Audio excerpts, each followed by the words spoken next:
Sekarang nih. Kamu nanya.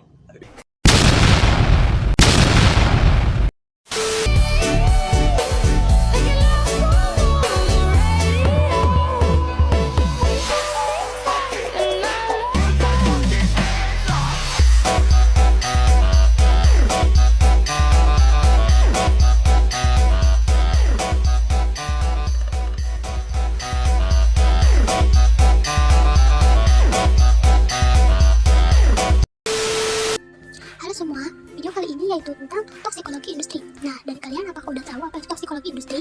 Mari simak penjelasan berikut. Toksikologi industri adalah cabang ilmu toksikologi yang berkaitan dengan penelitian, identifikasi, dan manajemen zat-zat beracun yang digunakan atau dihasilkan dalam proses industri.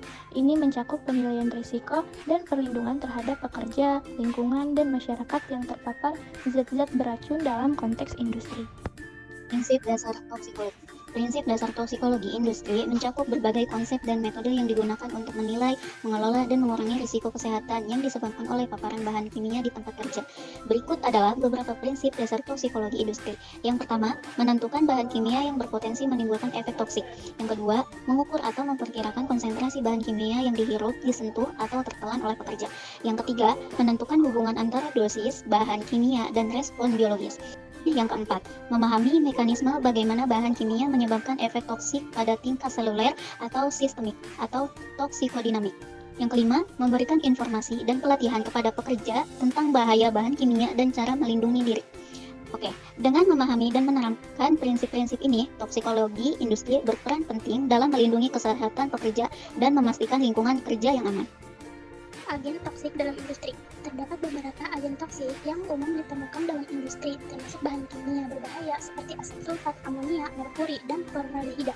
Menggunakan dan paparan terhadap agen-agen ini dapat memiliki dampak negatif pada kesehatan pekerja dan lingkungan. Oleh karena itu, perlunya langkah-langkah pengendalian dan perlindungan yang tepat di tempat kerja. Selanjutnya ada efek kesehatan dari bahan kimia industri. Perbedaan utama antara efek akut dan kronis dari paparan bahan kimia adalah yang pertama ada efek akut. Efek akut terjadi dalam waktu singkat setelah paparan langsung terhadap bahan kimia dan biasanya bersifat segera terlihat. Contohnya termasuk racunan akut, iritasi kulit atau mata, muntah, pusing, atau sesak napas setelah terpapar gas beracun. Yang kedua ada efek kronis. Efek kronis berkembang secara bertahap dan mungkin tidak langsung terlihat setelah paparan jangka panjang terhadap bahan kimia. Ini bisa meliputi kerusakan organ, peningkatan resiko kanker, gangguan hormonal, atau gangguan sistem saraf.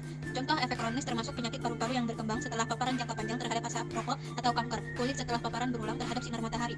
Yang ketiga, efek kesehatan dari bahan kimia terhadap organ target seperti sistem saraf, hati, ginjal, paru-paru, dan kulit bisa bervariasi tergantung pada jenis bahan kimia dan tingkat paparannya. Berikut adalah contoh efek yang mungkin terjadi pada setiap organ target. Yang pertama, ada sistem saraf. Beberapa bahan kimia dapat menyebabkan gangguan pada sistem saraf, yang dapat menyebabkan gejala seperti kelemahan otot, pusing, sakit kepala, atau bahkan kerusakan saraf yang parah seperti neuropati. Yang kedua, ada hati. Paparan bahan kimia tertentu dapat menyebabkan kerusakan hati, termasuk hepatitis, toksik, atau kerusakan sel hati. Hal ini dapat menyebabkan masalah seperti peningkatan enzim hati, sirosis, atau bahkan gagal hati. Yang ketiga, ada ginjal. Beberapa bahan kimia dapat menyebabkan kerusakan pada ginjal yang dapat mengganggu fungsi ekstraksi tubuh dan menyebabkan masalah seperti gagal ginjal atau peningkatan resiko batu ginjal. Keempat, ada paru-paru. Paparan bahan kimia tertentu dapat menyebabkan kerusakan pada paru-paru seperti fibrosis paru-paru atau pneumonia kimia.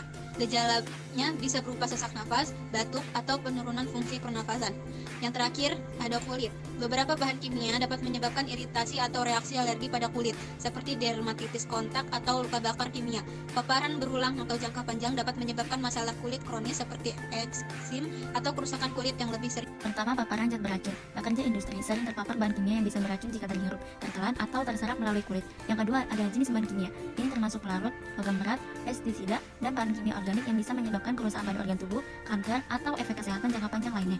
Yang ketiga itu ada rute paparan. Paparan bisa terjadi melalui inhalasi atau pernapasan, kontak kulit, atau konsumsi. Inhalasi adalah rute paparan yang paling umum di industri. Yang selanjutnya ada efek akut dan kronis. Efek toksikologi dapat berupa efek akut atau langsung seperti iritasi, luka bakar, dan keracunan, serta efek kronis atau jangka panjang seperti penyakit paru-paru, gangguan sistem saraf, atau kanker. Selanjutnya ada pengendalian resiko. Untuk mengurangi resiko, perusahaan biasanya menerapkan langkah-langkah pengendalian seperti penggunaan alat pelindung diri atau APD, ventilasi yang baik, pelatihan keamanan, dan monitoring lingkungan kerja. Selanjutnya ada regulasi dan standar. Banyak negara memiliki regulasi dan standar yang ketat untuk mengontrol paparan bahan kimia berbahaya di tempat kerja, seperti OSH di Amerika Serikat atau Peraturan Keselamatan dan Kesehatan Kerja di Indonesia. Toksikologi industri dalam bidang keselamatan fokus pada pengidentifikasian, evaluasi, dan pengendalian paparan bahan kimia dan agen fisik berbahaya di tempat kerja untuk mencegah penyakit dan cedera pada pekerja. Langkah-langkah utamanya meliputi identifikasi biaya, mengenali bahan berbahaya, dan memahami sifat toksiknya. Yang kedua, ada evaluasi risiko, yaitu menilai tingkat risiko dan menentukan batas paparan aman. Terus pengendalian paparan, menggunakan alat pelindung diri, ventilasi, dan prosedur kerja yang aman. Pemantauan kesehatan, memantau kesehatan pekerja untuk mendeteksi paparan dini. Edukasi dan pelatihan, memberikan informasi dan pelatihan tentang bahaya dan langkah pelindungan. Yang terakhir, ada kepatuhan regulasi, yaitu mematuhi peraturan keselamatan kerja yang berlaku.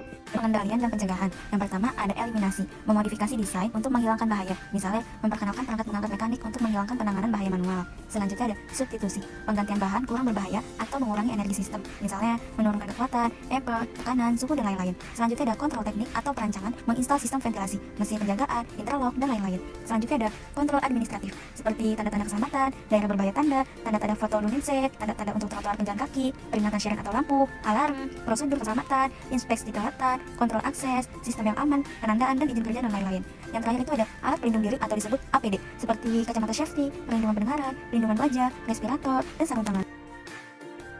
Studi kasus pada jurnal yang berjudul Paparan Merkuri pada Pekerja di Industri Kosmetik dalam kaitannya dengan gangguan kesehatan, Jurnal Ilmiah Widya. Jurnal tersebut membahas paparan merkuri pada pekerja di industri kosmetik dan kaitannya dengan gangguan kesehatan seperti kerusakan paru-paru, muntah, peningkatan tekanan darah, dan denyut jantung. Perusahaan bertanggung jawab untuk memberikan perlindungan penanganan yang sesuai kepada karyawan yang terkena paparan merkuri. Tanda-tanda kronisitas keracunan dapat dilihat pada organ, mata, dan perusahaan harus memberikan asupan suportif intensif segera seperti unitil oral atau intravena, dimerkapol intermuskular atau suksimer oral. Perusahaan dapat memberikan edukasi kepada karyawan mengenai bahaya paparan merkuri dan cara-cara untuk melindungi diri dari paparan tersebut. Untuk mencegah paparan merkuri pada pekerja di industri kosmetik, perusahaan dapat menghentikan penggunaan merkuri sebagai bahan dasar pembuatan kosmetik dan menggunakan produk yang aman. Pemerintah juga disarankan untuk mengawasi setiap usaha pembuatan kosmetik lebih ketat melalui kegiatan pengawasan rutin atau screening perusahaan oleh BPOM atau Badan Pengawasan Obat dan Makanan. Kesimpulan, toksikologi industri merupakan ilmu yang mempelajari bahan beracun yang ada di industri atau tempat kerja serta mengetahui upaya pencegahan, sehingga didapat lingkungan kerja yang aman. Toksikologi industri dalam K3 memiliki keterkaitan karena toksikologi merupakan faktor kimia yang berpengaruh pada lingkungan kerja. Penerapan K3 yang baik dapat mencegah terjadinya pemaparan bahan beracun dan berbahaya bagi pekerja.